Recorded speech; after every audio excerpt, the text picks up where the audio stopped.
So there's a story of some legendary American football coach being asked at the end of the season by a reporter, "Coach, how'd you think the season went?" And this coach's response was, "I don't know. Come back in 15 years and we will see what type of men they have become." I'm sure you've heard that story, and honestly, it's a great answer with so much truth. However, when you really think about it though, how do we really know if we are making a positive difference in the lives of our people?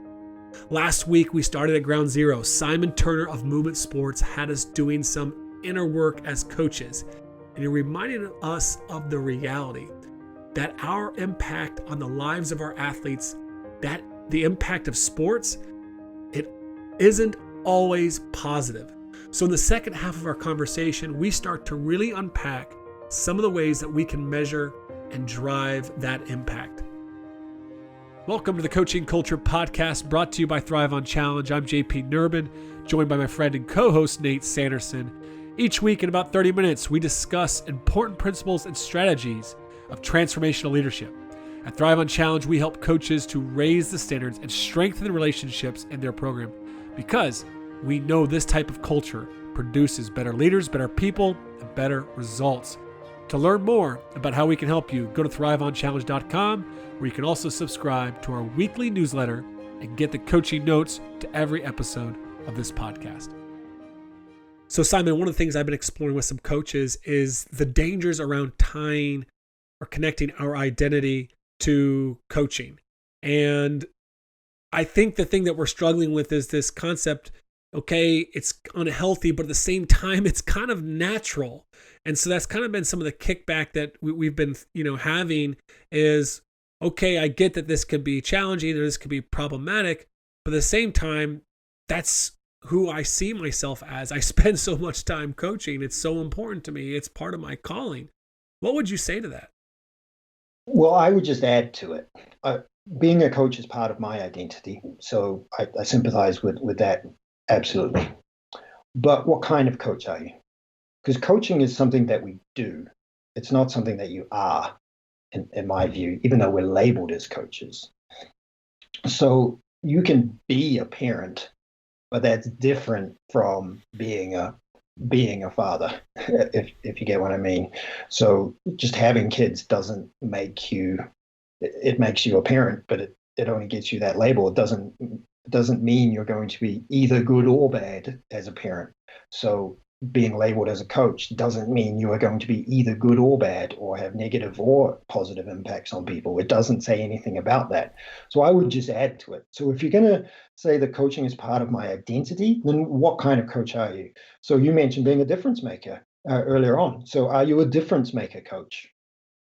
That's a different identity, right? Now you're getting somewhere for me, because you're introducing the why. But coaching is just what you do. But if you have an identity based solely on what you do, then when that is taken away, which I've heard you guys talk about recently, with a global pandemic, then you're left with nothing. Whereas if you are a difference maker coach, for example, then you have a why connected to a what. So this is why I'm doing it. This is what I do, and this is why I'm doing it. So if you have that aspect to your identity, then if the coaching is taken away for some reason, a pandemic, or you get fired or whatever, you've still got the why. So you can fulfill the why in other ways. So your identity is not necessarily at stake. Okay, so let's say we want to be a difference maker coach. Like we have a clear why. We've clarified that. We've done this inner work, and we want to know if we are truly becoming the coach that we want to be. We want to be that difference maker. How do we measure that impact? I mean, I think so many people go by the rule of, well, we'll know in 10, 15 years what type of adult they become. But I don't necessarily know that that's good enough. I think we need more concrete evidence in the short term so that we know that we're on the right track. Fantastic question, JP, and a really, really difficult one to answer, because when we're coaching, we're effectively throwing a pebble into a pond, and we don't get to see where the ripples end. Even when you can no longer see the ripples, there's still a flow-on impact occurring. It's just happening on a level that you can't currently see. So measuring that impact is really, really difficult. I think that we have some significant bias in sport about how we think about that impact because we tend to only ask for feedback from people that have survived our coaching and made it through the pathway. We don't go back and ask for feedback from people that have left the pathway. Measuring the impact on somebody's life is really difficult. And one of the problems that sport has is that it's really difficult to isolate the difference that sport makes because a person is being impacted on by a range of different systems at the same time. So a young person is in a sports team, they're in a school, they're in a family, they're in a wider family, they maybe have a part-time job, so they're in a workplace. So they're being impacted by all these different systems. And how do we actually isolate out the difference that we make? And I think in that context, it's quite easy to overestimate the impact that sport has on individual people. And attributing impact to sport is really, really difficult. Particularly when you go beyond that initial layer, when you go beyond just the people layer and into the community. But what we do know is that sport can have, in the right context, with the right environment, can have a really positive impact on physical health, on mental well-being. And interestingly, and this is interestingly for sport, sport can have a really significant impact in what's called social capital. So the transfer of social capital from one person to another is how communities grow and transform. So social capital could come in the form of connections, networks. It can come in the form of money. It can come in the form of access to opportunities. And what's really interesting about sport is it can frequently bring people together who otherwise wouldn't come together. So, for example, if a white male coach in their 40s and 50s in a suburban middle class area, if that coach didn't coach basketball or baseball, would they have many interactions with Black teenagers or Latino teenagers? I would suggest a lot less, right? You would have to have family connections or, a friend of a friend or you maybe your neighbors, maybe, but you wouldn't spend time with that group as much as you would if you're coaching. So what we can do is bring people together through sport, bring a wide range of people together, bring people from different backgrounds, different ethnicity. In the case of coaching, you're bringing older people together with younger people. And you can transfer the social capital from one group to the other. So, for example, a coach who introduces a teenager, maybe a graduating senior from high school, to somebody they know who has a job opportunity available. And that young person graduates your program, not going on to be a scholarship athlete. They're just going out into the world. Maybe they're going to college and you help them with a part-time job because you happen to know somebody. You make that connection.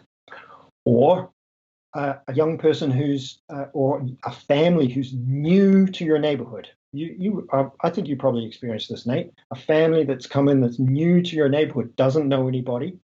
And you as the coach meet the kid, meet the young person, meet the family, and they maybe say, oh, we're having a problem with this, or where do I go to get this? And you're like, oh, I know. What you do is you go speak to, I'll tell you what, here's the phone number of whatever. So it might be an introduction to your local church. Oh, come along, I'll be there on Sunday. And then you just open up this whole new network.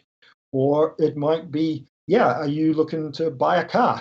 I know a guy. And you help them get their first car at a cheaper rate, which then enables them to take an employment opportunity far away that they might not have if you hadn't made that introduction.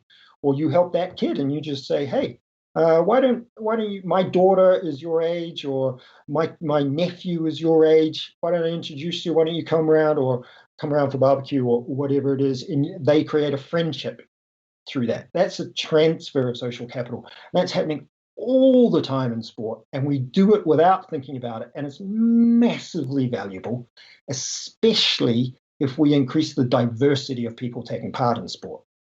It's actually counterproductive if we keep it all to ourselves and only people like us are allowed in a circle. But if we go the other way and we get diversity in the range of people that are taking part in sport, then we get this transfer of social capital, which can be really, really powerful and have a really significant impact on somebody's life.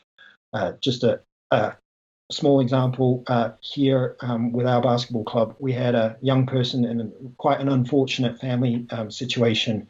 And one of the parents actually took this kid into their home.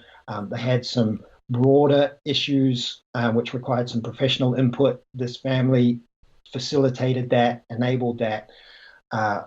Obviously, I can't go into too many details, but just and helped this young person navigate a really complex issue. And this young person is now graduating high school and going to a basketball program in England this coming year. And this happens all the time in sport, and it's hugely powerful. And yet we don't measure it. We don't write the stories down. We don't evidence the impact that we make, but we're making it all the time. So I have never thought of the impact of sports really in that way around this transfer of social capital. You made a pretty strong claim there that we overestimate the impact or the positive transformational impact of sports on people's lives. And honestly, I would slightly agree with that. I do think that we sometimes really blow out of proportion. I mean, they think there's so many different things that impact a young person's life, their family, their home life, the community, the school culture.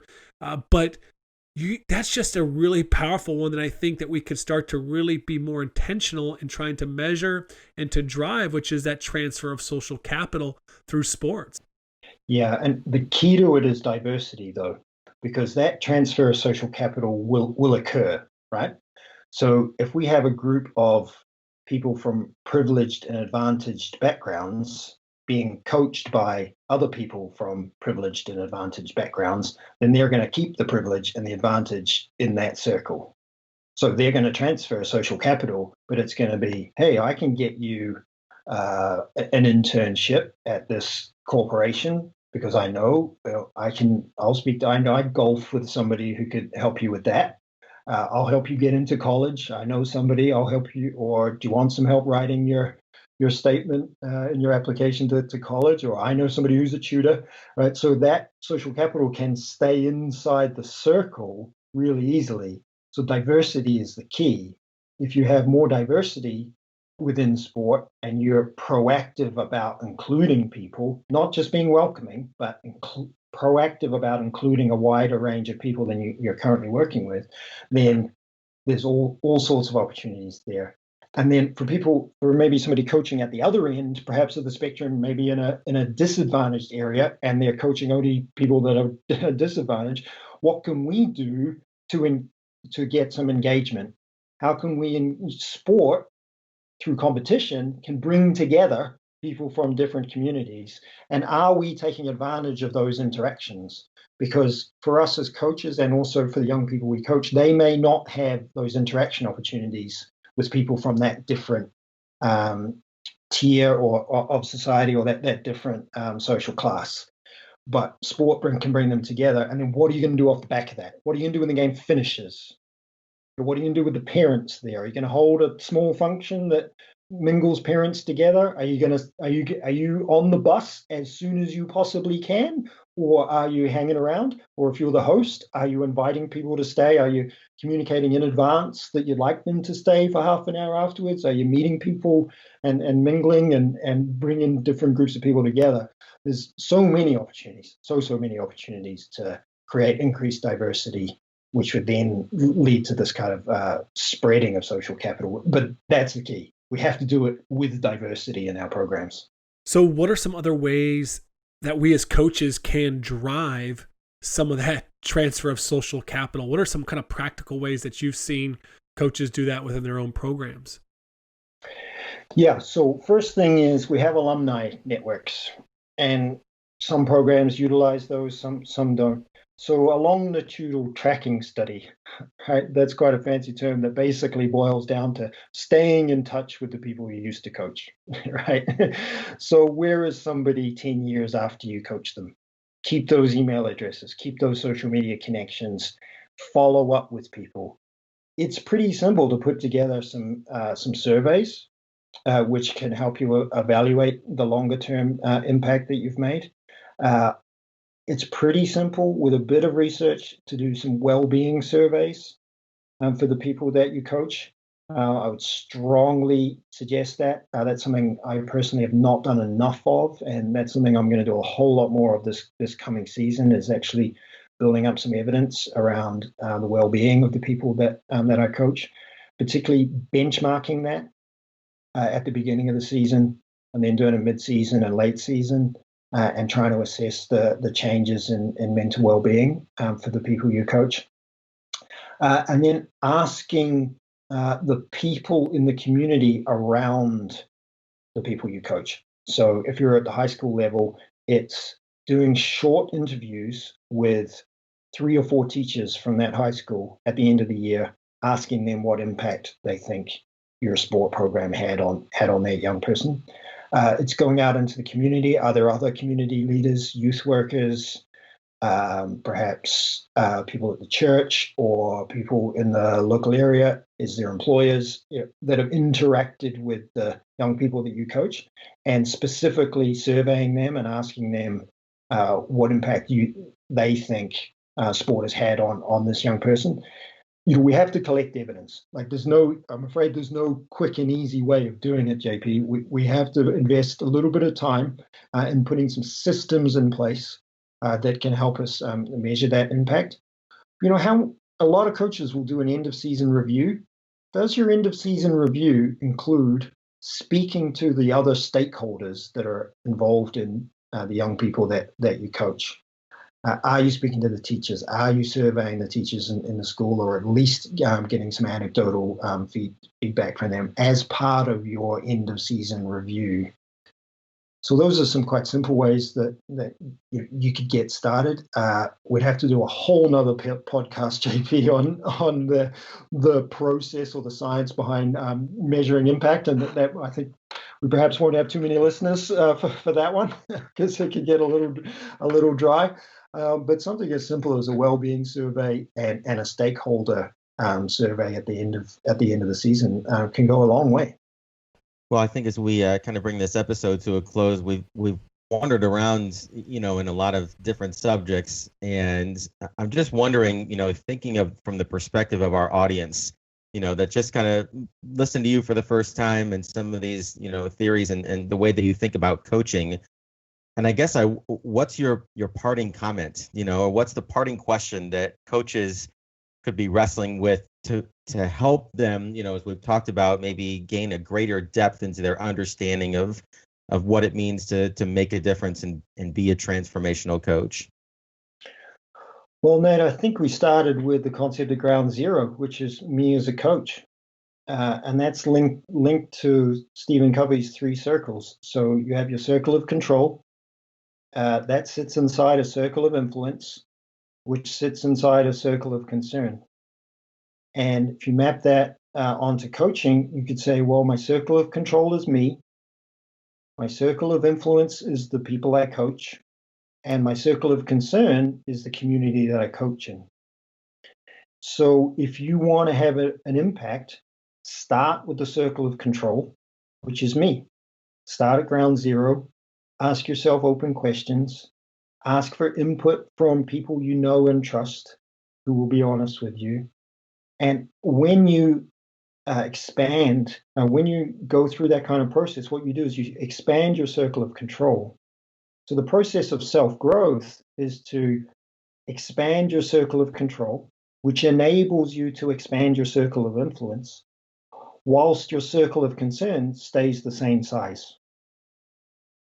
So those that apologies if maths is not your subject, but if you followed the maths there, you'll see that the outer circle has stayed the same size and that the 2 inner circles have grown. Therefore, we are having a greater impact on our circle concern. We're taking up a greater proportion of that circle of concern by first growing our circle of control, then growing our circle of influence. All that starts with ground zero, me as the coach. Special thanks to Simon for coming on the podcast. What an incredible 2-part series that was. You can check out more of his stuff at Movement Sports, which is MVMTsports.com. MVMTsports.com. His Twitter is at MVMT4good, and his email is simon@mvmtsports.com. Be sure to follow his stuff there. He's got a great newsletter that I get a lot of value out of. A lot of great questions. He's always challenging me as a coach that I appreciate. So be sure to check out Simon Turner and the incredible work that he's doing.